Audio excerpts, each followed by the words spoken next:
Welcome to another episode of The Short Stacks. Shorter conversations with authors about their books and their writing styles. These episodes are all completely spoiler-free. I am your host, Tracy Thomas, and today our guest is children's book author Jessie Byrd. Before we dive into the episode, I'm reminding you all about Patreon. That's a website where you contribute to the work we're doing on the show. Patreon allows for us to launch new content like the Short Stacks, and I'm forever grateful to all of you who have contributed to allow this show to exist. The fun thing about Patreon is that you also get perks for yourself. You can participate in our virtual book club, submit questions for our guests, get shout-outs on the show, and more. If you're interested in being a part of the Stacks Pack community, go to patreon.com/thestacks. Please do me a huge favor and rate and review this podcast. We've started to have a lot of wins around here, and the more people we can get the word out to, the more cool, diverse, interesting guests I can book on the show. If you would take just a few minutes wherever you're listening, especially on iTunes, and write a short review. It's a major selling point to pitch as I look for new guests for 2019. Okay, now it's time for the Short Stacks. Our guest today is Jessie Byrd. Jessie is a children's and middle grade author. His work focuses on telling fun and creative stories while centering the voices of children of color. Jessie also runs his own publishing group called Jessie Be Creative. Today we're talking about his newest release, Real Jungle Tales. This is a spoiler-free zone, so listen and enjoy.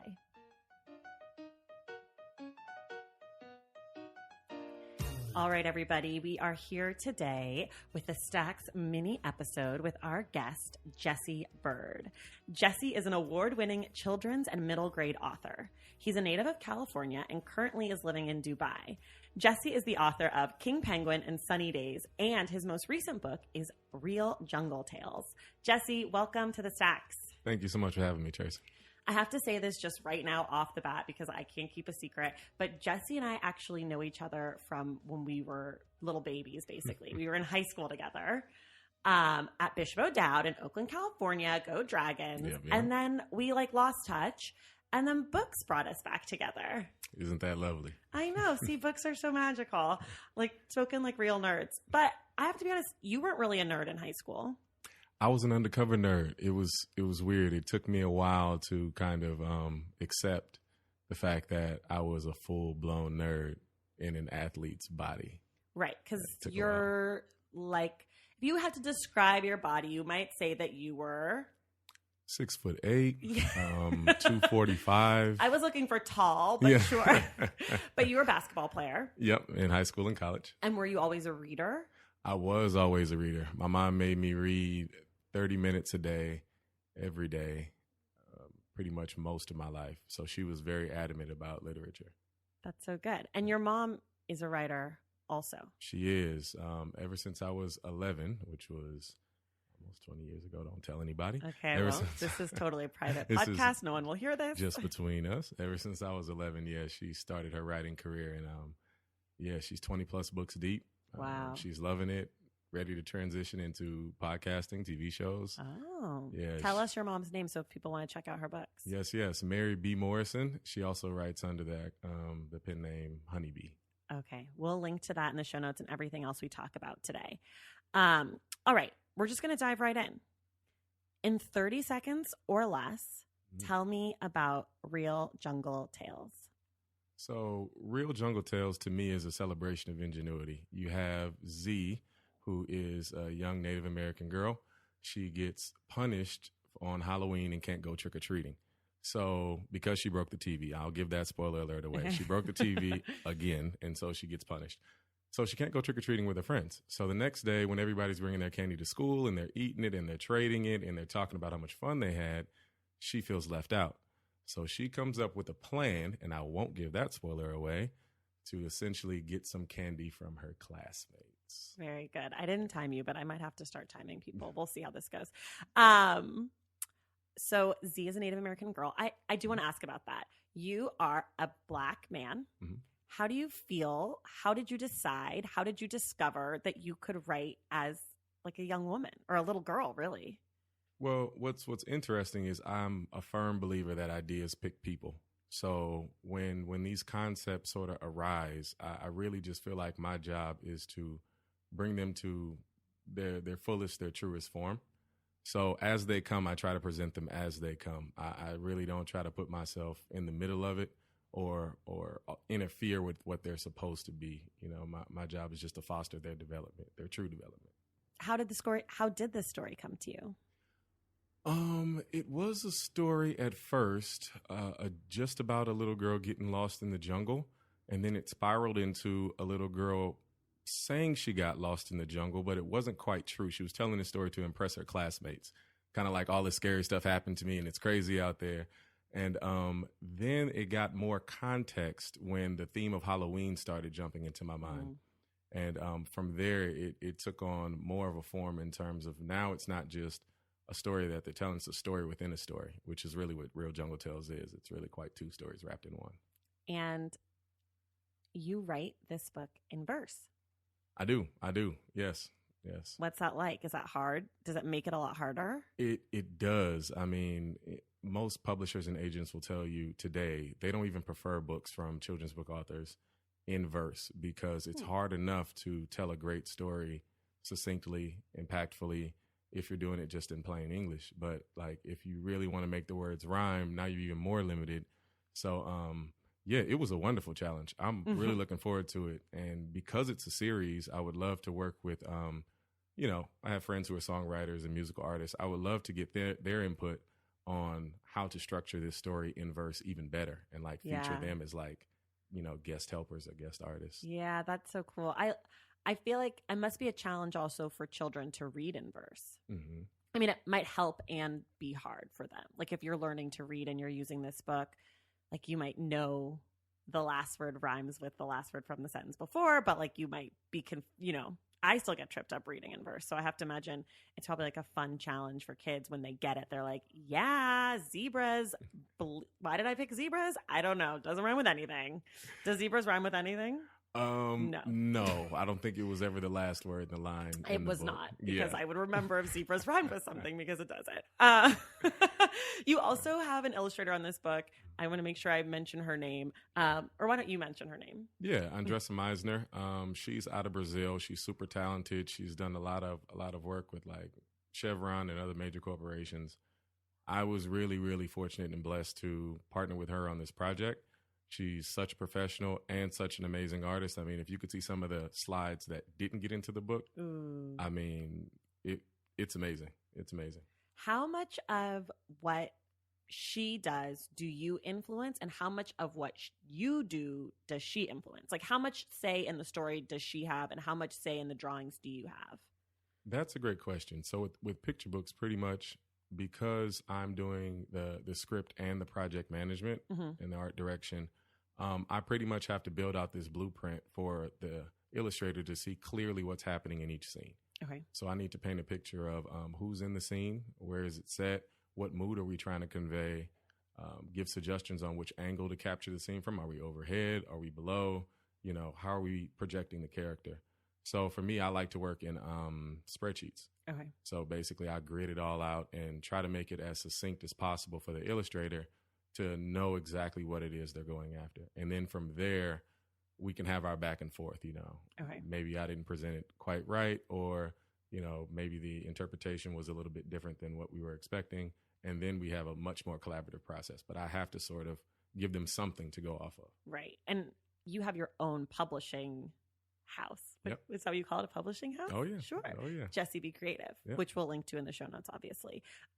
So you're doing even more work for what happens with this book. So like, is that why you have even more oversight, or would that spreadsheet kind of thing always happen, or you don't know because you've always been your own publisher? That's an excellent question.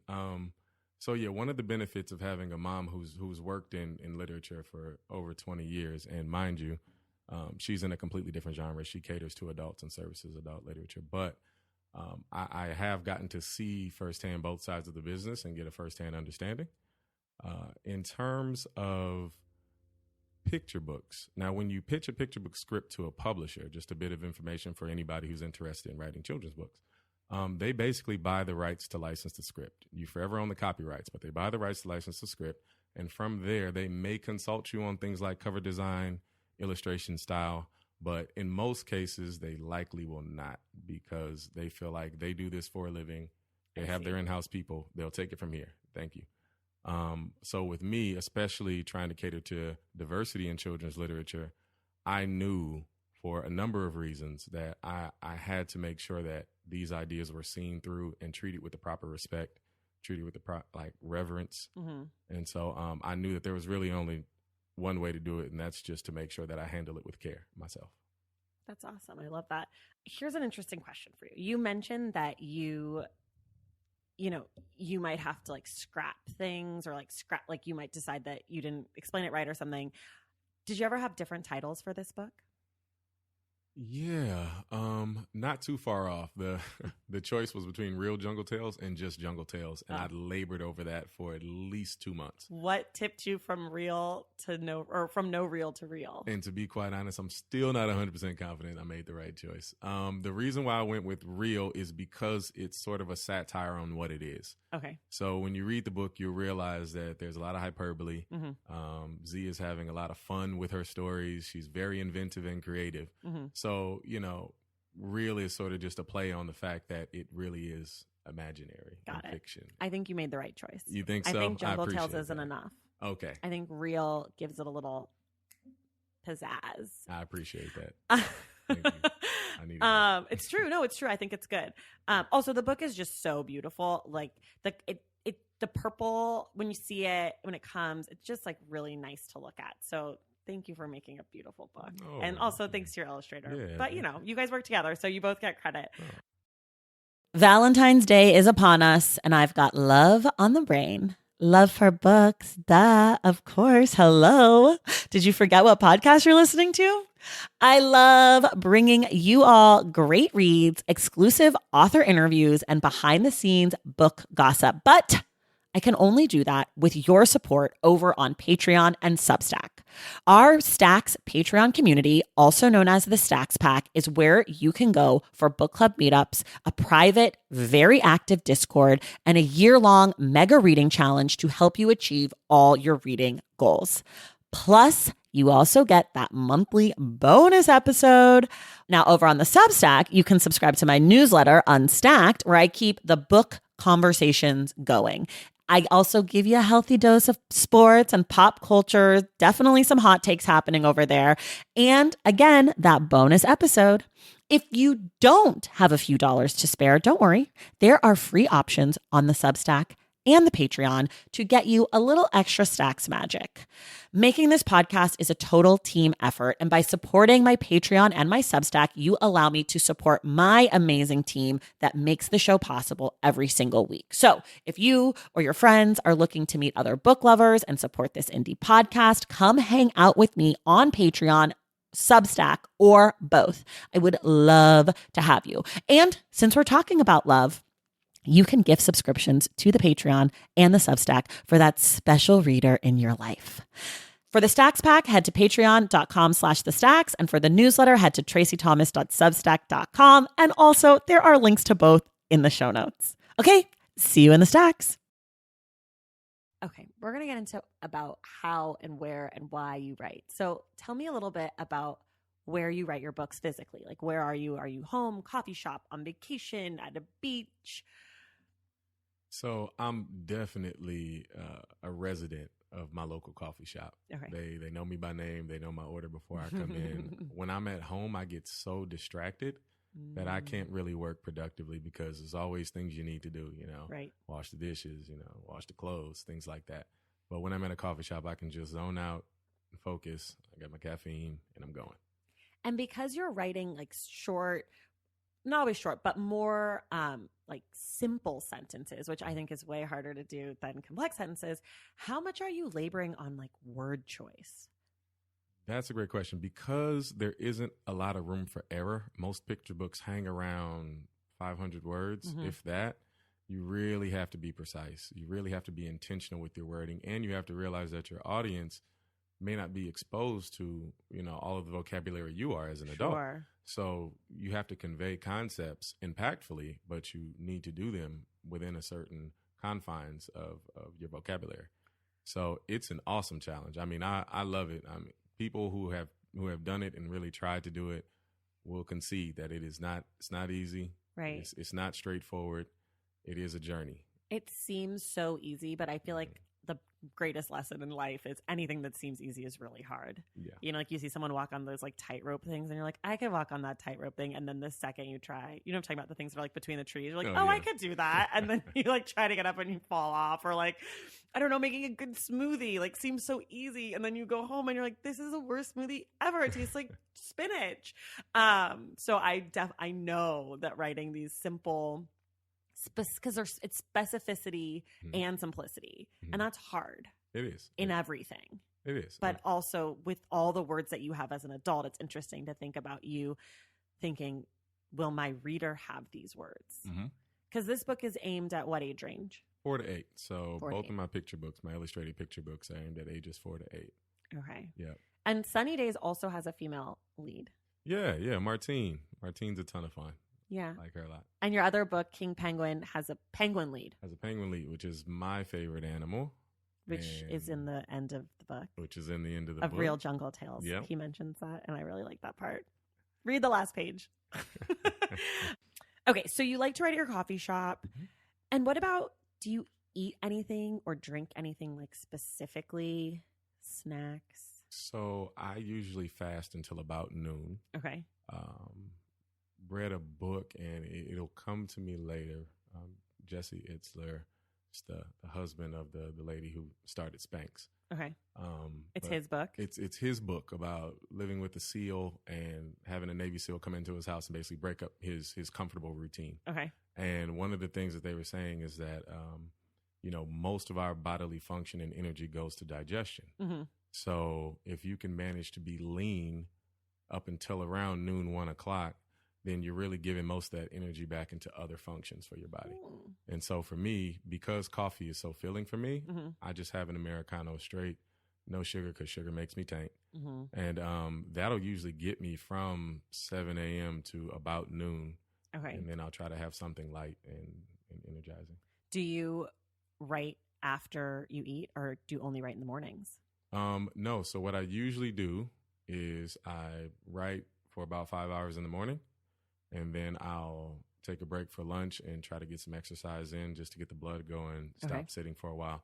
And then I'll come back and try to do another 4 or 5 hours in the Whoa. evening. Yeah. It's a lot of writing.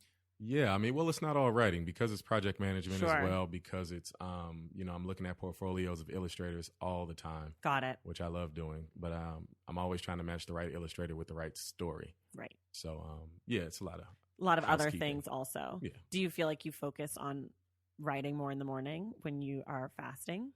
Or you haven't really noticed a difference? It really just depends on what's important and urgent for the day. Got it. I try to prioritize it that way. Got it. Were there any things that you were reading or listening to or watching while you wrote this book that maybe like inspired or influenced you? That's a great question. And for Real Jungle Tales, I can't pick out anything specific. I know I've been chipping away at Dark Money for a while. I think Jane Meyer is the author. But that's been a fascinating book. And that, even what's fascinating is that most of the time, a lot of really adult and mature concepts are the things that will inspire me to write children's books. Nice. Like I was reading Dark Money, and a concept about global warming came up, and how how some sides basically work to hide, what's happening with global warming and the data and the statistics. And it spurned this entire concept for a children's book that I'm really excited to get to. Cool. Really excited to get to. Well, that was one of my upcoming questions, is what's next? Oh. But is that the next children's book you're working on? That won't be the next release. No. So the next release is Dreamcatcher. Okay. And this is a Thai female protagonist. Okay. And my illustrator is Thai as well. He's from Thailand. That's dope. And he is awesome. He's amazing. He's closer to a comic book artist, but he has so much personality and humor in his illustration that I sought him out fiercely. Cool. And I'm so glad that we're partnering. And the decks look really cool. The illustrations look really cool. It's essentially about the concept of when you fall asleep, your dream catcher comes into your world, and their job is to keep your fears out of your dreams.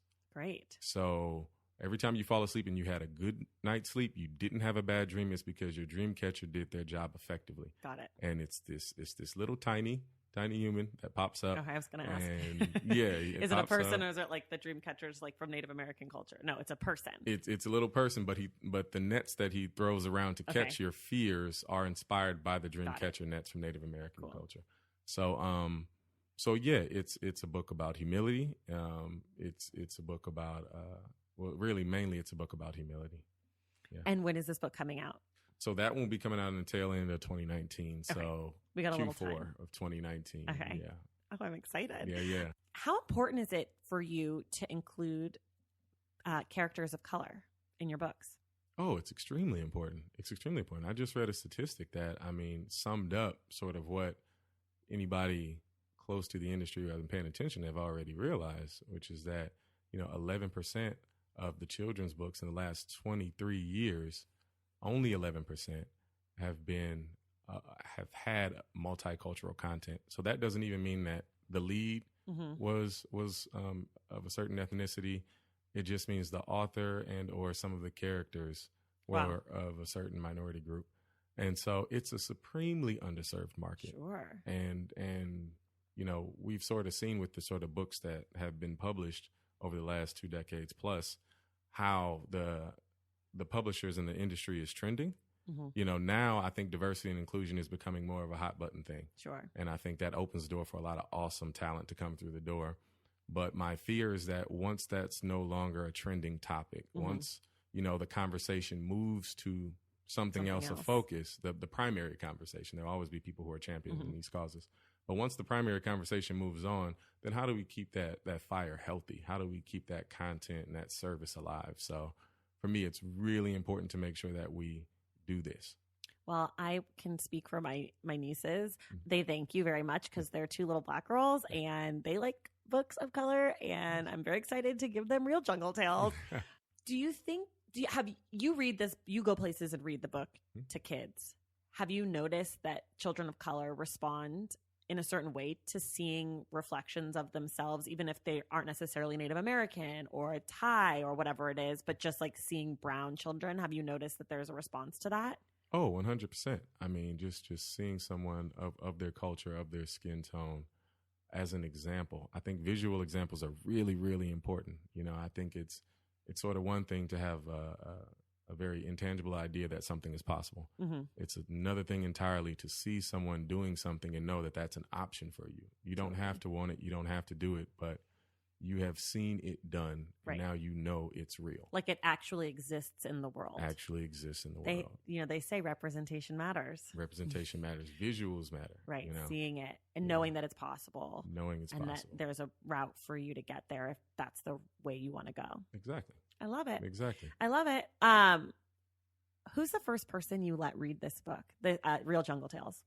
The first person, probably my wife. I trust her opinion dearly. So, whenever I have something that's near completion, I know I can give it to her for honest feedback. That's also handled with a certain amount of care. But she'll give it to me straight about what she likes and what she doesn't like. And, she does product development for cosmetics. So, she's working with color and packaging and design. Those are all, around her in her workplace. So, she has a really good eye for things, and I trust her. So yeah, she's the first person who read this. I love it. And what did you do, I guess, for this book or any of your other books on publication day? On publication day, we did a couple of different social campaigns, paid social campaigns, obviously, targeted marketing, newsletter blasts. No, I mean you to celebrate. Oh, what did you do? Oh, I am terrible. You're like businessman right now. What did you do? Did you pop a bottle of champagne? Did you go to a fancy dinner? That's a great question. I don't even remember. Terrible at celebrating. I don't think I've celebrated a single, except for Kingpin when we did something for that because it was the first book. But ever since then, it's something I kind of beat myself up on a little bit because I need to enjoy these moments a little bit more and appreciate how much it took to get this thing done. But there's always so much more that needs to be done. Sure. That I rarely ever carve out space to say, hey, it's just cool that this came to life. Right. It's such a cool thing. You should at least treat yourself to a nap or something. You're right. Something that you don't normally do. I'm Buy gonna do yourself that. a pair of shoes. I don't know, whatever you're into. Celebrate your wins. I'm a big champion of celebrating things because I just feel like life's too short. And if you don't celebrate the good things, you're just going to feel crappy all the time. So that's me. But I also like love birthdays and like love a holiday. It's like a reason to eat food and feel good. Okay. This is a good one. Mhm. For people who love this book, children, parents, whoever, me, what are some books or movies or things that you would recommend them to check out, or things that pair well? Obviously, aside from your own work, because we want them to read all your things. But like, what other things do you think go good with Real Jungle Tales?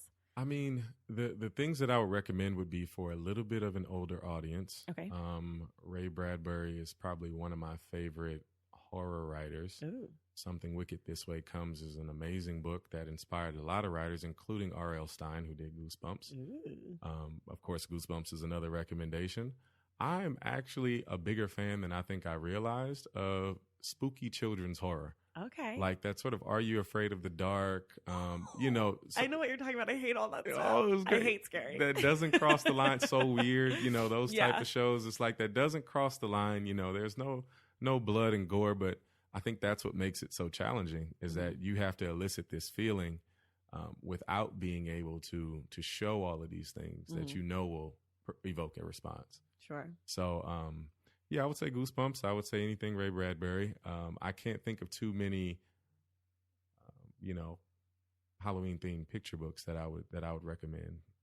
But okay. yeah, I'm going to recommend not a book. Okay. Jumanji, the Jumanji is original. great. I haven't Yes. seen the second, so I can't make comments. But like this, when I was reading, I totally was having Jumanji vibes. Oh, nice. I didn't even think and about I that. love Jumanji. That's a good one. That's so funny you didn't think about it. It is. I love Jumanji too. That's interesting. That's such an interesting idea that you as an author could be coming from something in one direction and that your reader could have like, I had such a visceral like Jumanji and like that didn't even cross your mind is crazy to me because that is like, I'm like, these things are so similar and great and awesome and like Jumanji vibes. Yeah. If you could have one person, dead or alive, read this book, who would you want it to be? I mean, and I know this is going to sound very cliche, but I would like Dr. Seuss to read it. I would seriously like because sort of one of my aims and goals and hopes and dreams in my career is to become the Dr. Seuss of color. Ooh. Is to become a household name in children's picture books, or the Stan Lee, rest in peace, of color. You see these people who have created these universes and these stories that have raised us and have given us so much and so many feelings, and I look around and I can't think of a, Latina woman that is a household name the way Dr. Seuss is. Sure. Or a black man, Sure. or an Asian American. Like I can't think of anybody who's on their level in terms of recognizability. Right. And so for me, he would be the person I would want to read this. I would love to get his feedback on the structure and the narrative That's and so the cool. and the lyrics. I don't think that's cliche at all. Yeah. Also, we need you to do it so that other kids know they could do it. Exactly. We need you to be the leader on this one. Exactly. Before we go, I'm just going to ask you, since we didn't talk about it, but are there any children's books that stick out in your mind from your childhood that you loved?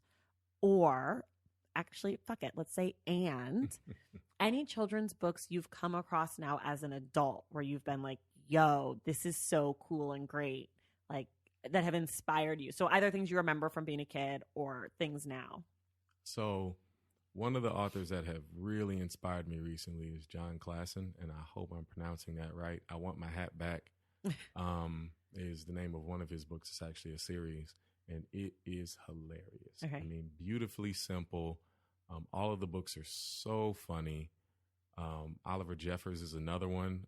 There's a book called This Is My Moose. Okay. And it's a hilarious book about the illusion of ownership, where basically a kid goes into the wild, discovers a moose, and believes that he owns the moose, and then starts trying to tell the moose what to do. And the moose is just doing whatever the moose wants to do. And the kid's kind of pretending that the moose is listening to him the whole time. It's a brilliant, brilliant story about ownership. I won't give away the ending because it's great. Okay. But those two, I found that humor is such an underrated quality for connecting, but you can't have humor and sacrifice content or substance or story, or style or structure. But if you can put humor into your books, everybody likes to be entertained.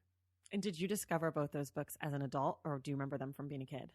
As an adult. So I study about 600 picture books a year, right, as a part of just trying to get to know my craft better and just become better as a provider of services. So, these were two that I came across that I was like, yes. Yes. I love that. And are there any from your childhood that you remember? Or not really? Yeah, quite a few Dr. Seuss books. I'm trying to think, because I've read so many books now in my adulthood. You don't remember that it's like if I read them as kids, I reread them now. Sure. My wife really loves Corduroy. Okay. That's a huge one for her. I know it's going to come to me as soon as we finish talking. You can message me. I can always throw things in the show notes after the fact. Okay, cool. I guess I should ask this, but I don't think it really matters. Do you have kids? Not yet. So planning to start a family. I won't even give a timeline on that, because my wife will be listening and timeline. And they will be holding me to this time. No. We have no timeline in our family either. Don't worry.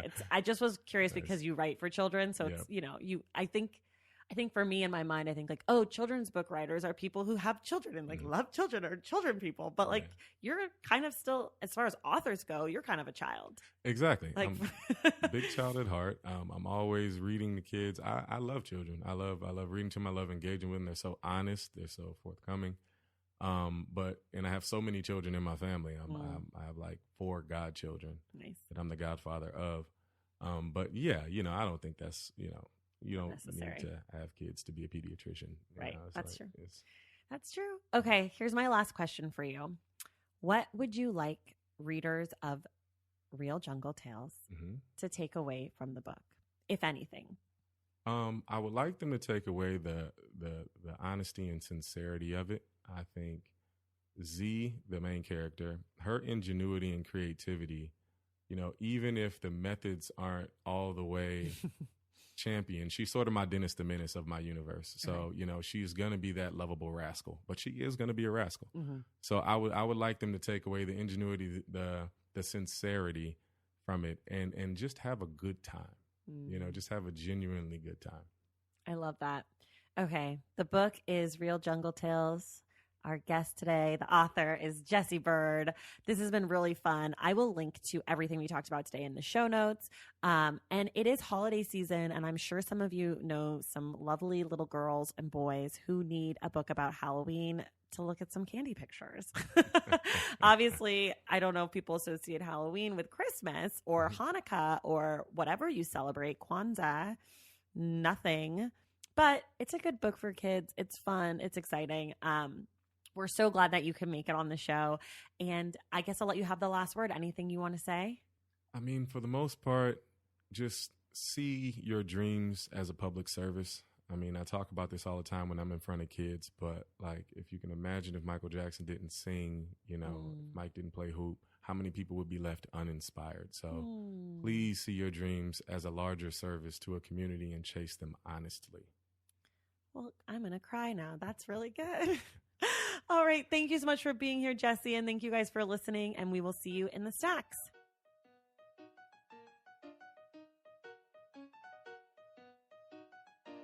Thank you for listening to the Short Stacks. Thank you to Jessie Byrd. You can get a copy of Real Jungle Tales at jessiebcreative.com or on Amazon. Remember, to be a part of making this show a reality, go to patreon.com/thestacks.